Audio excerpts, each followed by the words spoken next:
Dans l'intitulé Al-Multada Al-Multada, l'apostat et l'apostate, Sahih Bukhari 6922. D'après Ikrima, des athées furent amenés devant Ali ibn Talib qui les brûla. La nouvelle parvint à Ibn Abbas qui dit « Si j'avais été à sa place, je ne les aurais pas brûlés, comme l'a interdit l'apôtre d'Allah en disant « Ne punissez personne du châtiment d'Allah, qui est le feu. Je les aurais tués, conformément à la parole de l'apôtre d'Allah, quiconque change de religion, tuez-le. » Hadith Sahih dans le chapitre 88. Les apostats. Chapitre 17, livre des peines légales, du Jami' at-Tirmidhi, 1458. D'après Ikrima, Ali ibn Abu Talib a brûlé des gens qui avaient apostasié. Cette nouvelle est parvenue à Ibn Abbas qui a dit « Si j'avais été à leur place, je les aurais tués conformément à la parole du messager d'Allah. Le messager d'Allah a dit « Quiconque change de religion, tuez-le. » Et je ne les aurais pas brûlés, car le messager d'Allah a dit « Ne punissez pas avec le châtiment d'Allah. » Cette information est parvenue à Ali qui a dit « Ibn Abbas a dit la vérité. » Chapitre 40, livre des batailles. Dans l'intitulé Décision sur celui qui apostasie, Sunan Abu Daoud 4351. D'après Ikrima, Ali a brûlé des gens qui avaient abandonné l'islam. Quand Ibn Abbas en fut informé, il dit « Si cela avait été moi, je ne les aurais pas brûlés, car le messager d'Allah a dit « N'infligez pas le châtiment d'Allah à qui que ce soit, mais je les aurais tués. » À cause de la parole du messager d'Allah, l'apôtre a dit « Tuez ceux qui ont changé de religion. » Quand Ali en fut informé, il dit « Comme Ibn Abbas a dit vrai. » Hadith classé Sahih par Al-Albani. Sunan an-Nasa'i 4060. D'après Ikrima, il a été rapporté que des gens avaient apostasié après avoir embrassé l'islam, et Ali ibn Abu Talib les a brûlés. Ibn Abbas a dit « Si j'avais été à leur place, je ne les aurais pas brûlés. » Le messager d'Allah a dit « Personne ne mérite le châtiment d'Allah. Si j'avais été à leur place, je les aurais tués. » Le messager d'Allah a dit « Quiconque change de religion, tuez-le. » Hadith classé Sahih. Sunan an-Nasa'i 4065. D'après An-Nas, Ali se rendit chez des gens d'Azout qui adoraient des idoles et les brûla. Ibn Abbas a dit mais le messager d'Allah a dit « Quiconque change de religion, tuez-le. » Sunan an-Nasa'i 4059. Ibn Abbas a dit « Le messager d'Allah a dit « Quiconque change de religion, tuez-le. » Intitulé « Les apostats qui abandonnent leur religion ». Sunan Ibn Majah 2535. D'après Ibn Abbas, le messager d'Allah a dit « Quiconque change de religion, exécutez-le. » Hadith classé Sahih par les éditions Darussalam. Sunan an-Nasa'i 4061. D'après Ibn Abbas, le messager d'Allah a dit « Quiconque change de religion, tuez-le. » Hadith classé Sahih. Sunan an-Nasa'i 4062. D'après Ibn Abbas, le messager d'Allah a dit « Quiconque change de religion, tuez-le. » Hadith classé Sahih. Sunan an-Nasa'i 4063. D'après Al-Hassan, le messager d'Allah a dit « Quiconque change de religion, tuez-le. » Classification Sahih. Sunan an-Nasa'i 4064. D'après Anas, Ibn Abbas a dit « Le messager d'Allah a dit « Quiconque change de religion, tuez-le. » Hadith classé Sahih. Sahih al-Bukhari 6923. D'après Abu Burda, Abu Musa dit « Je suis allé voir le prophète avec deux hommes de la tribu des Ash'ariyin, l'un à ma droite et l'autre à ma gauche, alors que l'apôtre d'Allah se brossait les dents avec un siwak, et les deux hommes lui ont demandé un emploi. Le prophète a dit « Ô Abu Musa, j'ai dit par celui qui t'a envoyé avec la vérité, ces deux hommes ne m'ont pas dit ce qu'ils avaient dans le cœur, et je n'ai pas senti qu'ils cherchaient un emploi. Comme si je regardais maintenant son siwak tiré vers un coin sous ses lèvres, et il dit « Nous n'avons jamais désigné pour nos affaires quiconque cherche à être employé. Mais ô Abu Musa, va au Yémen. » Le prophète envoya alors Mu'adh bin Jabal après lui, et quand Mu'adh l'atteignit, il tendit un coussin vers lui et lui demanda de descendre et de s'asseoir sur le coussin. Voici, il y avait un homme enchaîné à côté d'Abu Musa. Mu'adh demanda « Qui est cet homme ?»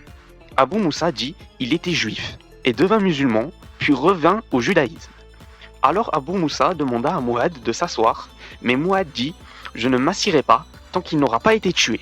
C'est le jugement d'Allah et de son messager pour de tels cas. » Et il le répéta 3 fois. Alors Abu Musa ordonna que l'homme soit tué. Et il fut tué. Abu Musa ajouta « Puis nous avons discuté des prières nocturnes, et l'un de nous a dit « Je prie et je dors. Et j'espère qu'Allah me récompensera pour mon sommeil, ainsi que pour mes prières. » Sunan Abu Daoud 4354. Abu Burda dit d'après Abu Musa « Je me rendis chez le prophète alors que deux hommes qui étaient des Ash'ari étaient avec moi. L'un d'eux était à ma droite et l'autre à ma gauche. Tous deux lui demandèrent un emploi. Le prophète resta silencieux. Il demanda « Que dis-tu, Abu Musa ?» J'ai répondu « Par celui qui t'a envoyé avec la vérité, ils ne m'ont pas informé de ce qu'ils avaient dans le cœur, et je ne savais pas qu'ils demanderaient un emploi. » Il dit « J'ai devant les yeux la scène où il avait son bâton de dents sous sa lèvre qui s'est rétracté. » Le prophète dit « Nous ne nommerons jamais ou nous ne nommerons pas responsable de notre travail quiconque le demande.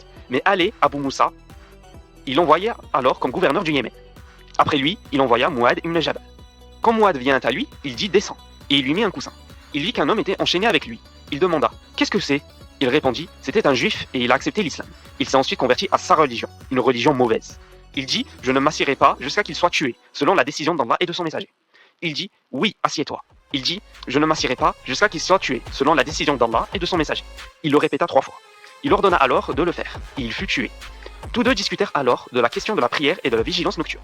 L'un d'eux, probablement Mouad, dit « En ce qui me concerne, je dors et je veille. Je veille et je dors. J'espère la même récompense pour mon sommeil que pour ma vigilance. » Hadith classé Sahih par Al-Albani.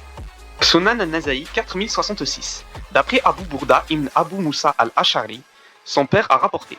Le prophète l'a envoyé au Yémen, puis il a envoyé Mouad ibn Jabal. Lorsqu'il est arrivé, il a dit « Ô gens, je suis l'envoyé du messager d'Allah vers vous. » Abu Musa lui a donné un coussin pour s'asseoir. Puis on a amené un homme qui était juif, puis est devenu musulman, puis il est revenu à la mécréance. Mouad a dit « Je ne m'assierai pas jusqu'à qu'il soit tué. C'est le décret d'Allah et de son messager. » Et il l'a répété 3 fois. Lorsqu'il a été tué, il s'est assis. Hadith classé Sahih. Sunan Abu Daoud 4355. D'après Mouad ibn Jabal, Abu Moussa a dit « Mouad est venu me voir alors que j'étais au Yémen. Un homme qui était juif avait embrassé l'islam, puis s'était rétracté. Quand Mouad est venu, il a dit « Je ne descendrai pas de ma monture avant qu'il ne soit tué. » Il a alors été tué. L'un d'eux a dit « On lui a demandé de se repentir avant cela. » Hadith classé Sahih par Al-Albani. Sunan Abu Daoud 4356. Abu Burda a dit « Un homme qui avait abandonné l'islam fut abonné chez Abu Moussa. Il l'invita à se repentir pendant une vingtaine de jours. Mouad vint et l'invita alors à embrasser l'islam. Mais il refusa. Il fut donc décapité. Sahih ul-Isnad, chaîne authentique. Chapitre 37, livre des combats, intitulé 14, la décision sur les apostats. Sunan an-Nasa'i 4057. D'après Ibn Omar, Othman a dit « J'ai entendu le messager d'Allah dire « Il n'est pas permis de verser le sang d'un musulman sauf dans 3 cas. Celui qui commet l'adultère après s'être marié. Celui qui tue intentionnellement, auquel cas il mérite des représailles. Et celui qui apostasie après être devenu musulman, auquel cas il mérite d'être tué. » Hadith classé Hassan. Sunan an-Nasa'i 4058. D'après Othman ibn Affan avec une autre chaîne de transmission, j'ai entendu le messager d'Allah dire « Il n'est pas permis de verser le sang d'un musulman sauf dans 3 cas. Celui qui commet d'adultère après s'être marié, celui qui tue une autre personne et qui doit être tué, ou celui qui revient à la mécréance après avoir accepté l'islam et il doit être tué. » Dans le chapitre 45 des serments des représailles et du prix du sang, Sunan an-Nasa'i 4721. D'après Abdullah, le messager d'Allah a dit « Il n'est pas permis de verser le sang d'un musulman, sauf dans l'un des 3 cas suivants, âme pour âme, adultère après s'être marié, et séparation de l'islam. » Chapitre 20, les peines légales. Dans l'intitulé « Il n'est pas permis de verser le sang d'un musulman, sauf dans 3 cas. » Sunan ibn Majah 2533. D'après Abu Umama ibn Sal ibn Unaïf, Uthman ibn Affan les regarda lorsqu'ils parlèrent de meurtre. Il dit « Est-ce qu'il me menace de mort? Pourquoi me tuerait-il?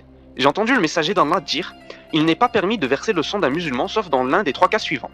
Un homme qui commet d'adultère alors qu'il s'est marié. Il doit alors être lapidé.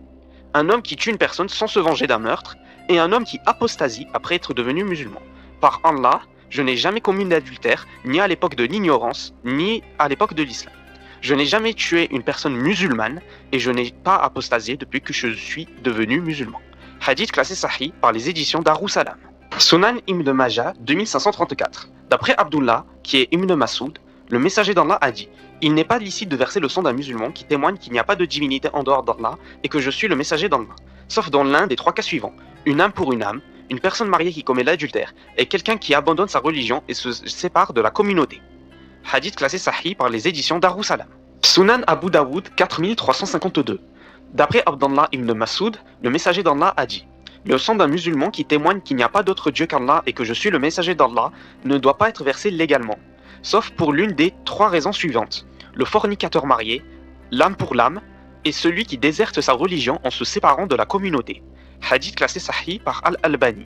Sunan ibn Majah 2536. D'après Baz ibn Hakim, son père et son grand-père, le messager d'Allah a dit « Allah n'accepte aucune bonne action d'un polythéiste qui a commis le polythéisme après être devenu musulman, jusqu'à ce qu'il quitte les polythéistes et rejoigne les musulmans. » Hadith classé Sahih par les éditions Darussalam.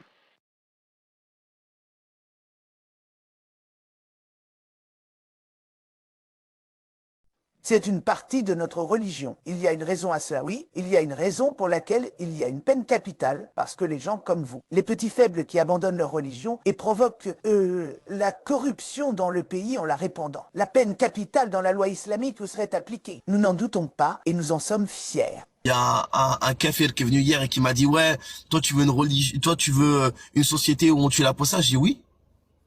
Oui, tu vois. Oui, C'est-à-dire oui. que mais nous les musulmans, nous réclamons de droits divins. Donc si le divin décide une chose, qui suis-je moi pour juger de comment il aura jugé? Oui, j'ai aucun problème avec le fait de.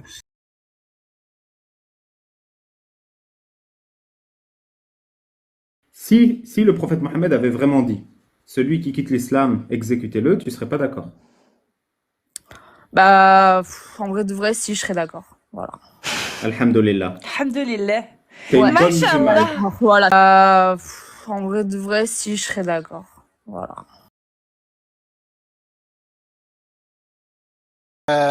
Pour les personnes qui apostasient, qui ne disent rien et qui restent dans leur coin, faire leur vie, ils risquent rien, eux. Si on le sait, on les envoie hors du pays. Sinon, il y a des trucs qui s'enchaînent. On est d'accord. Et à la fin, pour ceux qui sont les plus virulents, quand on leur coupe la tête, c'est un petit peu normal. Parce qu'ils foutent la merde. Ils foutent la merde? Non, mais oui, exactement. C'est normal. Oui, c'est normal. Tu viens de dire c'est normal. Oui, c'est normal. Quand on leur coupe la tête, c'est un petit peu normal.